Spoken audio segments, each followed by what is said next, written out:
भारत के महामहिम उपराष्ट्रपति श्री सीपी राधाकृष्णन जी, जम्मू कश्मीर के मुख्यमंत्री सम्माननीय श्री उमर अब्दुल्ला साहब, जम्मू कश्मीर की शिक्षा मंत्री सकीना इट्टू साहिबा, कश्मीर यूनिवर्सिटी की vice chancellor professor Nilofar Khan, इस दीक्षांत समारोह में उपस्थित विभिन्न विश्वविद्यालयों के और प्रीमियर इंस्टीट्यूशंस के हेड विश्वविद्यालयों के कुलपति, जम्मू कश्मीर के चीफ सेक्रेटरी, डीजीपी, सिविल और पुलिस एडमिनिस्ट्रेशन के सभी हमारे सहयोगी, यूनिवर्सिटी काउंसिल और सिंडिकेट के members, faculty members, medal winners, degree प्राप्त करने वाले स्टूडेंट्स, पेरेंट्स तथा मित्रों, इस दीक्षांत समारोह में उपस्थित सभी मेडल विनर्स और डिग्री प्राप्त करने वाले स्टूडेंट्स, उनके टीचर्स और पेरेंट्स को मैं ढेर सारी बधाई देता हूं और अग्रिम शुभकामनाएं भी देता हूं। कश्मीर विश्वविद्यालय के 21वें दीक्षांत समारोह में महामहिम उपराष्ट्रपति जी के शामिल होने की लंबे समय से प्रतीक्षा हम सब कर रहे थे। किसी भी हायर एजुकेशन इंस्टीट्यूशन के जीवन में कुछ पड़ाव ऐसे होते हैं जो केवल वर्षों की गणना नहीं होते, बल्कि परिवर्तन की गाथा बन जाते हैं। कश्मीर यूनिवर्सिटी का 21वां दीक्षांत समारोह केवल समय के बीतने का संकेत नहीं है, बल्कि पीढ़ियों के रूपांतरण, संकल्पों की सिद्धि और मॉडर्न एजुकेशन में आवाम के अटूट विश्वास के साकार होने का भी एक सशक्त प्रमाण है। आज मैं विशेष रूप से vice chancellor professor Nilofar Khan और उनकी टीम को हृदय से बधाई देना चाहता हूं, जिनके नेतृत्व में इस यूनिवर्सिटी ने अनेक उपलब्धियां हासिल की हैं। मैं उन सभी समर्पित फैकल्टी मेंबर्स का भी हृदय से स्वागत करता हूं, जो प्रतिदिन युवा मस्तिष्कों को आकार दे रहे हैं और नॉलेज की ज्योति प्रज्वलित कर रहे हैं। मैं उन सभी स्टूडेंट्स को भी अपनी हार्दिक शुभकामनाएं देना चाहूंगा, जिन्होंने इस कैंपस में नॉलेज, विजडम और इनोवेशन में अपना अधिकांश समय बिताया है। कश्मीरी में एक कहावत है, थोड़ा गलती हो तो डुल्लू साहब क्षमा करिएगा, येमगास पानस बनाओ तमथे कामयाब। जो स्वयं को, अपनी इंडिविजुअलिटी को नॉलेज से रोशन करते हैं, वही जीवन में सफल होते हैं। सभी नौजवान मिलकर भारतवर्ष के शिल्पकार की भूमिका निभा रहे हैं, जिसे मैं व्यक्तिगत उपलब्धियों से बड़ी मानता हूं। मुझे इस बात की बेहद प्रसन्नता है कि 239 गोल्ड मेडल्स में से अधिकतम 186 गोल्ड मेडल्स हमारी बच्चियों के नाम हैं। नए भारत के बारे में इससे पावरफुल कोई दूसरा स्टेटमेंट नहीं हो सकता है। 164 पीएचडीज में से 108 हमारी बच्चियों के नाम है। ये कोई साधारण आंकड़ा नहीं है, बल्कि एक स्पष्ट संदेश है। ये आंकड़ा आवाम को संदेश देता है कि जब बच्चियों को अवसर मिलता है, प्रोत्साहन मिलता है और बराबरी के मैदान पर प्रतिस्पर्धा करने की स्वतंत्रता मिलती है, तो वो केवल पार्टिसिपेट नहीं करती, बल्कि वो लीड करती हैं, नेतृत्व करती हैं। वे एक्सीलेंस की मिसाल बनती हैं, वे खुद नए स्टैंडर्ड्स तय करती हैं। हमारी बच्चियां राष्ट्र की आधी प्रतिभा हैं, और इसलिए मुझे लगता है कि महिलाओं के नेतृत्व में विकास पर बल इसीलिए माननीय प्रधानमंत्री जी बार बार देते हैं। आज गोल्ड मेडल और डिग्री प्राप्त करने वाली हर बच्ची से मैं जरूर कहना चाहूंगा, आप केवल अपना भविष्य नहीं गढ़ रही हैं, बल्कि आप उन सभी युवा बच्चियों के लिए संभावनाओं की परिभाषा को बदल रही हैं, जो आपके बाद कश्मीर यूनिवर्सिटी में आएंगी। मुझे मार्टिन लूथर किंग जूनियर का एक स्टेटमेंट याद आ रहा है, जिन्होंने कहा था कि यूनिवर्सिटी न केवल नॉलेज का विकास करती है बल्कि ऐसे नैतिक लीडर्स भी डेवलप करती है जो अपने नॉलेज और विजडम का उपयोग नैतिक और सामाजिक परिवर्तन को आगे बढ़ाने के लिए करते हैं।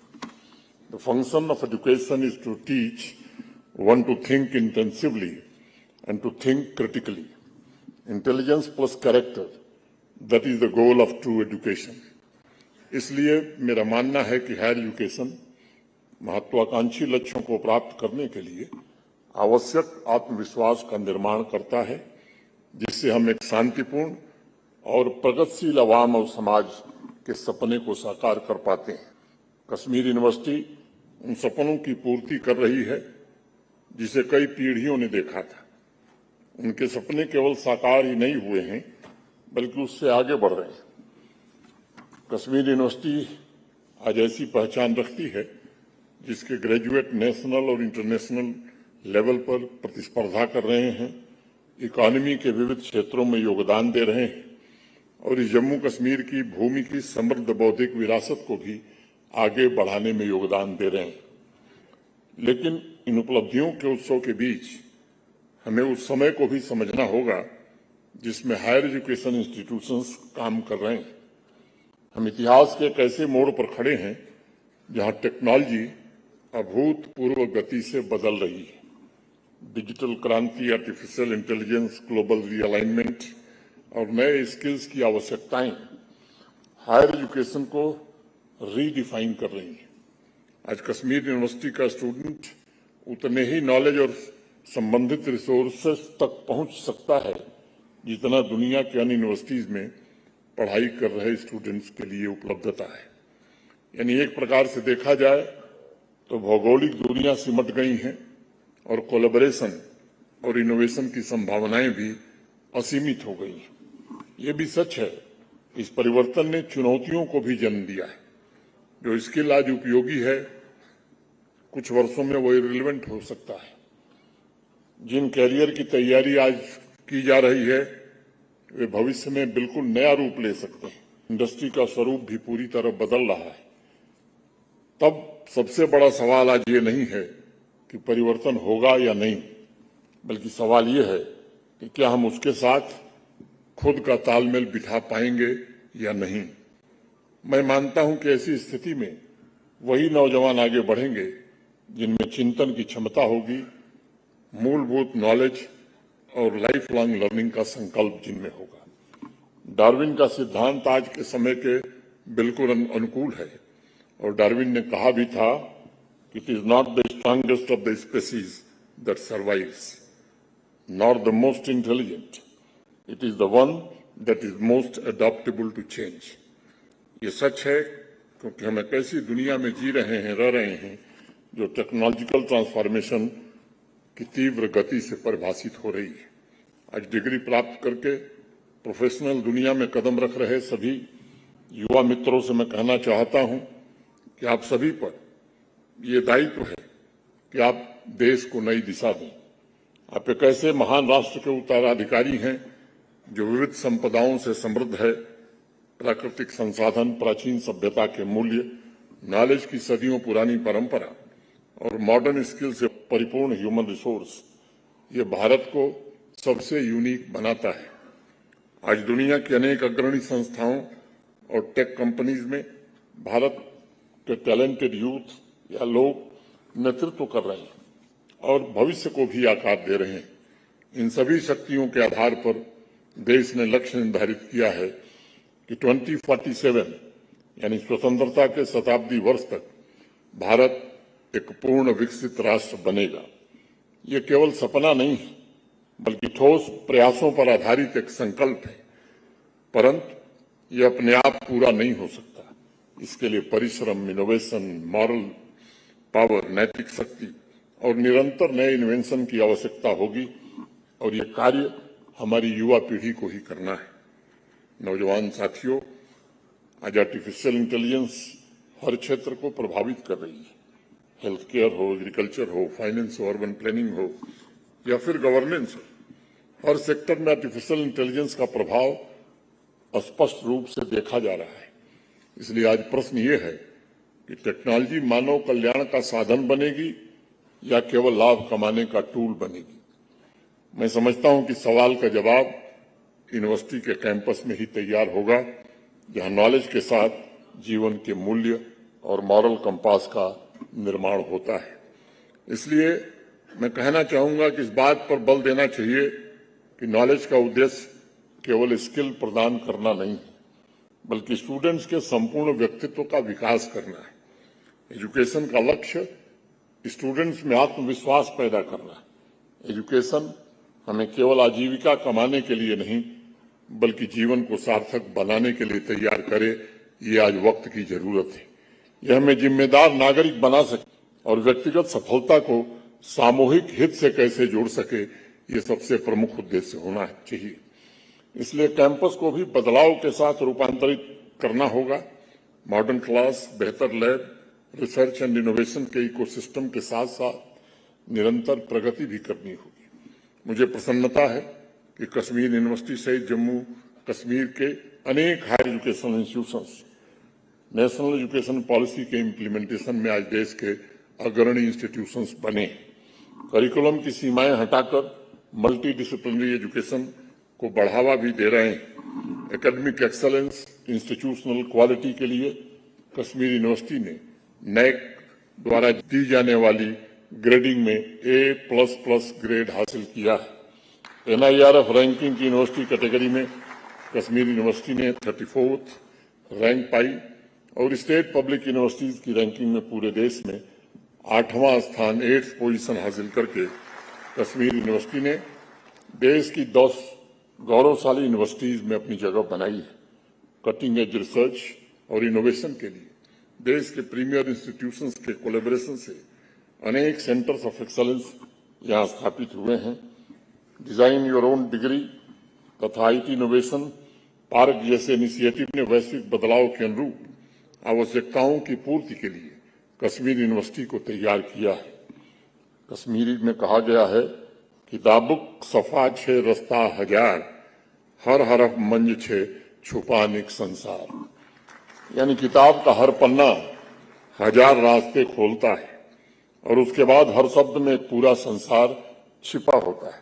इस अवसर पर मैं फैकल्टी मेंबर से भी निवेदन करना चाहूंगा कि आज टेक्नोलॉजी की वजह से तीव्र गति से बदलती दुनिया में हर शब्द, हर एक रिसर्च, हर एक इनोवेशन ने यूनिवर्सिटीज को अत्यंत गहरे रूप से प्रभावित किया है।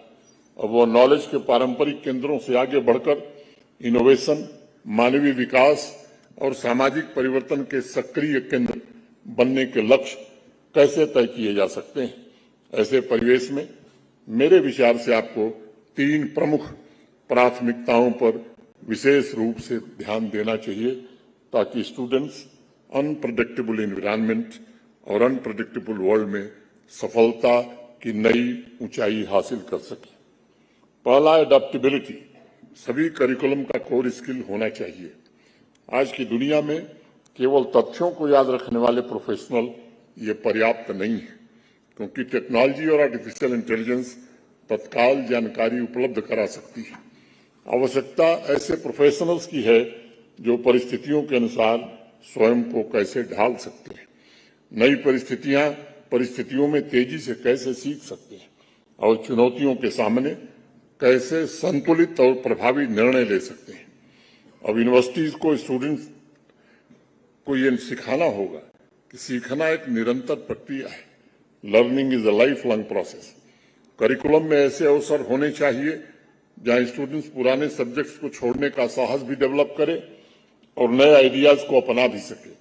फेल्योर्स को दंड के रूप में देखना मुझे लगता है कि बंद करना चाहिए और उसे लर्निंग प्रोसेस का हिस्सा मानना ये वक्त की जरूरत है। हमें ऐसे स्टूडेंट्स तैयार करने हैं जो भविष्य की अनिश्चितताओं के प्रति भी सुदृढ़ रहेंगे, क्योंकि मैं मानता हूं कि क्यूरियोसिटी और क्रिएटिविटी तभी जन्म लेती है जब नौजवान परिवर्तन से भयभीत नहीं होता, बल्कि उसे एक अवसर के रूप में देखता है। आज फैकल्टी मेंबर्स के लिए दूसरी प्राथमिकता आर्टिफिशियल इंटेलिजेंस और इमर्जिंग टेक्नोलॉजीज का ह्यूमन इंटेलिजेंस से सही इंटीग्रेशन होना ही चाहिए। हमें टेक्नोलॉजी पर निर्भर नहीं होना है, बल्कि उसे एक टूल की तरह इस्तेमाल करना है।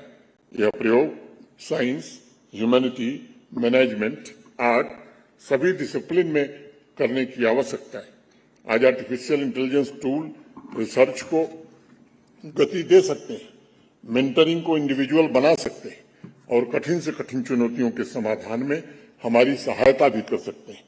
लेकिन इसके साथ साथ मॉरल एजुकेशन भी बहुत आवश्यक है। स्टूडेंट्स को समझना होगा कि टेक्निकल टूल्स का उपयोग करते हुए बायस्ड या डिस्क्रिमिनेशन से कैसे बचा जा सकता है। तीसरी सबसे बड़ी प्राथमिकता आज हमारे सामने वैश्विक कोलैबोरेशन और इंटरडिसिप्लिनरी कोलैबोरेशन की है। मॉडर्न प्रोफेशनल चुनौतियां आजकल परस्पर जुड़ी हुई है, इसलिए यूनिवर्सिटीज को सब्जेक्ट्स की सीमाओं को तोड़कर इंटरडिसिप्लिनरी कोलैबोरेशन को अनिवार्य बनाने की आवश्यकता है।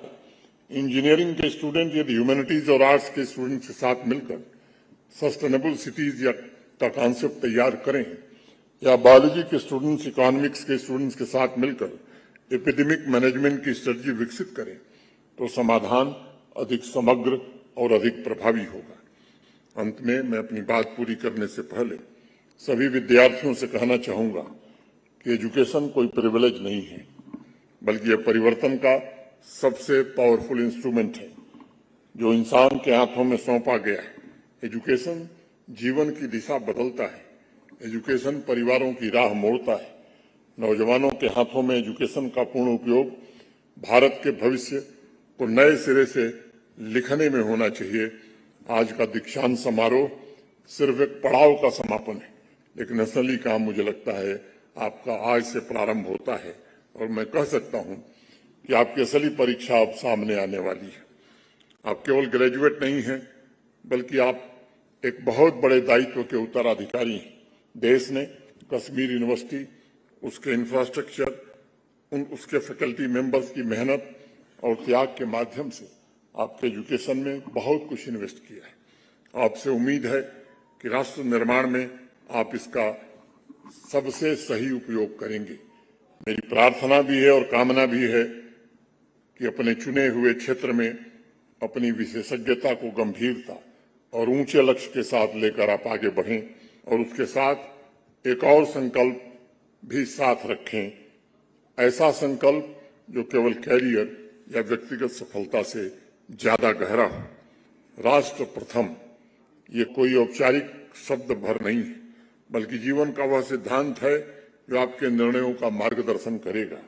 My mantra to you today is one purpose, one priority, country first. Always remember, when you build the country builds you back. Nations don't rise only from resources. They rise from educated people. And when the nation rises, so do you.